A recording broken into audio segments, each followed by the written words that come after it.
പറടാ.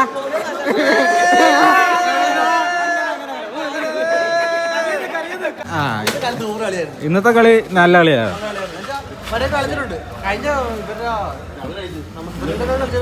അല്ല ഈ കളിയാ മൊത്തത്തിൽ നോക്കുമ്പോ ഈ കളി മാത്രമേ കളിച്ചിട്ടുള്ളൂ. ഡാൻസർ മണിയൻ എന്താണ് പറയാനുള്ളത്? അർജന്റീന എല്ലാ കളിക്കും എതിർ ടീം ഗോളടിക്കുമ്പോൾ ഡാൻസ് കളിക്കായിരുന്നു മണിയൻ. പക്ഷെ മുഖം കാണിക്കാതെ മറിഞ്ഞു ഓടുകയാണ് അവസാനം പതിവ്. പുള്ളിയുടെ മുഖം ഞാൻ വേറൊരു ഫോട്ടോ ആയിട്ട് കാണിച്ചു തരാം, അല്ലാതെ പുള്ളി മുഖം കാണിക്കില്ല. ആ ഫസ്റ്റ് ഗോൾ അടിച്ചോ എന്നെ ഒന്ന് വിളിച്ചായിരുന്നല്ലോ അവിടെ നിന്ന്. ഇതറിഞ്ഞാ